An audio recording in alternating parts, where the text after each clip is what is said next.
Hey, what's up, y'all? I wanted to tell you a story today. Today, I'm going to tell you how I got my very first job straight out of college. I think this is an important lesson that I wanted to talk about today, mainly because I think a lot of folks are in the same situation, right?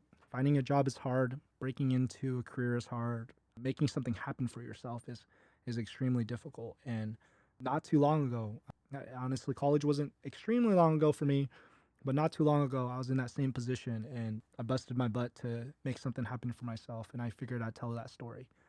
So, as you guys know, right, I got a 1 point something GPA, 1.7 GPA in college. Wasn't originally an engineer. At that time, at the time of my first job search, I actually didn't even finish college yet. I actually left with, I think, 15 credits left, which is like three classes, probably three or four classes, because I didn't want to spend like another semester or year at the university. As you know, being an Asian American, it's hard. It's hard to explain. It's hard to explain why you need to spend an extra year at college, right?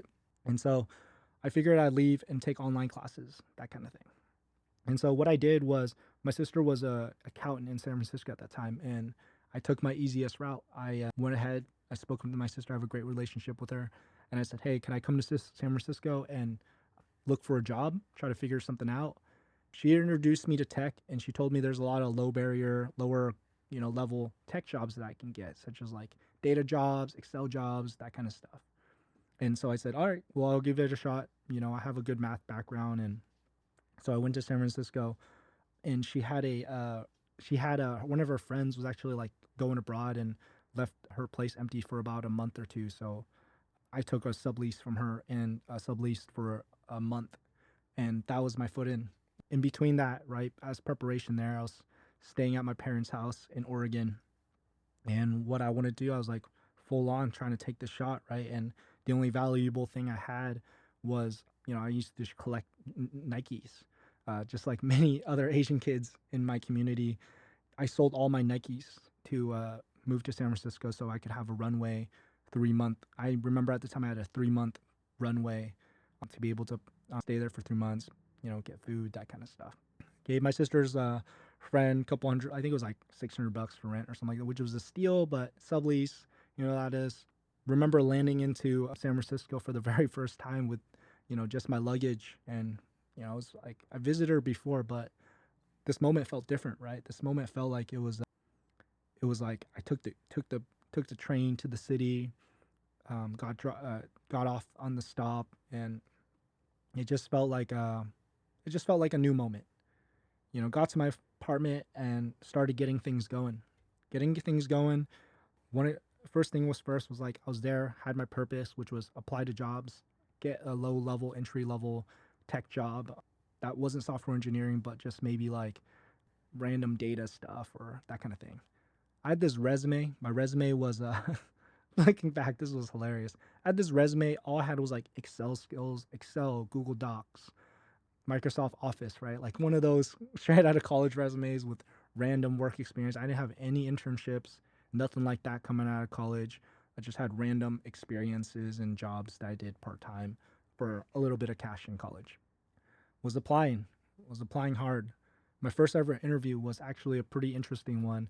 It was a contracting role at Google for data scraping, like manual data, I guess, cleanup for their self-driving car program. It had the name Google on it, but I was contracted through a third-party contracting company, and it was just like a 6 month contract.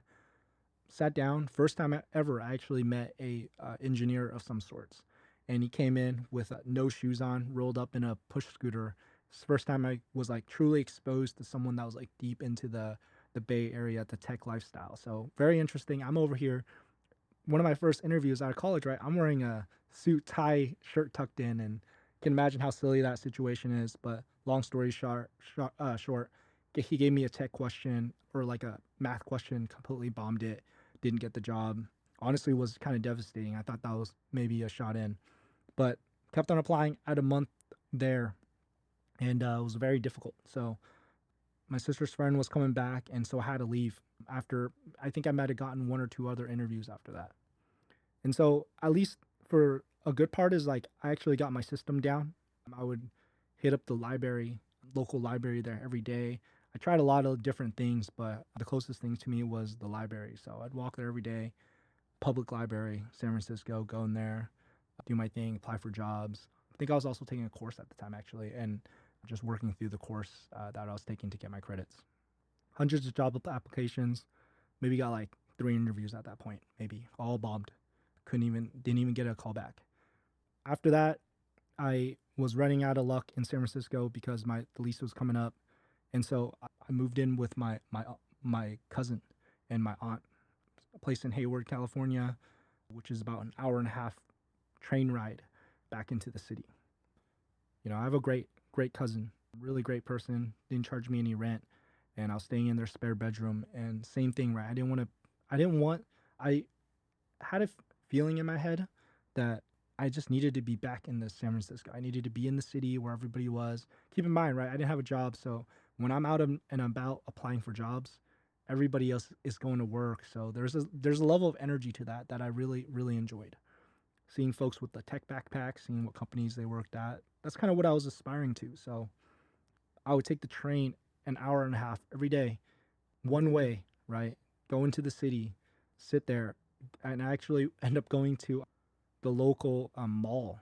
They had like kind of a food court at the mall, which is downtown where all the workers are, and I would felt more comfortable in that space, and I felt, it just felt great seeing the folks that were working, stopping by for lunch, just seeing other young professionals, that kind of stuff was very motivating. So did that every single day, honestly, just so I can feel the energy of being, seeing my goal every single day and seeing folks that were where I wanted to be. Applied, same thing, right? Not a lot of callbacks, thousands of jobs applied to at that time, nothing. So after that, I have one really interesting one that I actually got, and this is actually the only time someone asked me about my GPA in college. I went to a random kind of like a startup-y tech like furniture company, and I remember being so desperate at that time, right? Guy asked me about my GPA. I told him, and I could just see in the look in his eyes that I wasn't gonna get the job. And I remember just looking at him and just telling him, like, "Hey, man, like, I just want to learn. I'm all in. I'm here to learn. I'm here to do what you guys need me to do. Like, I can figure it out. I promise. And I'm looking for someone to help me break in and figure things out." And like at that point, looking back, man, I was literally just begging someone to give me a job at that point. And long story short, didn't get it. Didn't let me through. And so I was at my cousin's quite some time now, and I just figured at that point I got like a month and a half left of like my runway money, or I'd probably have to go back to Oregon for a little bit. And I was like, I'm gonna open up my job search, be more flexible, and just look for other types of roles. And so that's exactly what I did. Still same thing, right? I'd go back, take the train ride every day, go apply for jobs, and I was just clicking whatever I can at that point. Indeed.com. I don't use Indeed anymore, but I was on Indeed. I was applying to everything. I remember, I get some callbacks, but still very difficult. Wasn't really getting a lot of hits until I saw the job that I have that I ended up getting. I ended up applying for it was like a region, like a some sort of manager role at this construction company that I figured I could still do. And I walked in there. Guy said, "Hey, you seem like a smart kid. I don't think you could do this manager role at all, but we have these other roles at this construction company." Uh, it was a it was a commercial roofing company, right? So they were like, "Hey, you can do estimations and repairs for us. What you do is you go out to those clients, you take samples, you do the measurements of the site, you do site evaluations, and then you give them an estimate, and then if you need to do like small repairs, that kind of stuff, we can also have you do that as well." And I was desperate at the time, so I was like, you know what, I'll take it. It's somebody that believes in me as well. And that was that. The job was, I just figured that if I took this job in that moment, right, I could at least sustain myself in the Bay Area and keep on figuring out what I could do next. So in that moment, I honestly wrote that off as a success. And looking back, it's like maybe indirectly, right? That job wasn't connected to what I wanted to do. And maybe it would have been better if I ended up getting a job at a startup or at a tech company doing, I don't know, garbage work or whatever it was. But hey, the foot in the door, like, getting this job and having someone believe in me every day was a really valuable thing. One thing that I really valued about this job that I had was like, even though I didn't talk to them about my ambition or like programming, that kind of stuff, they were aware that eventually I'll do something else, and they were very supportive, and folks talk to me like a regular human being. And that's not something that I could say for a lot of the jobs that I was interviewing for, right? And so I think that was like the most I can ask for. And through that job, it allowed me to study every day, finish my degree, and get into the boot camp and self study and self teach myself, right? And the journey wasn't easy because it was a difficult job that didn't allow me a lot of desk time, but it was something that sustained me in that space. And honestly, I'm forever grateful for it. And so, that's the story of that, of how I got that job, and figured I would share this because I just wanted to let you guys know that, I get it. I feel like I've been in those positions and I've been in those spaces, and is why I'm kind of doing this right now, because I think I'm probably someone that, on paper probably shouldn't have gotten to the point that I am in today. And think the story that I have to share with the world and to anyone that's willing to listen is to let you know that it is possible to do something that you love, and to have second chances, and to push yourself to get yourself to make something happen for yourself. It takes time, it takes a lot of effort, but it is possible. And I think I'm just hoping that, if I'm able to tell some of the stories that I have now, you'll look at yourself and believe in yourself that that can happen to you as well. And again, right, like, just a regular person, at one point doing random construction work, and I figured it out. So I think that anyone out there, no matter what you're achieving, whatever it may be, software, whatever it may be, any other sort of job, or even if you're just looking for your first job straight out of college, like, you can do it. It just takes time, takes a lot of effort.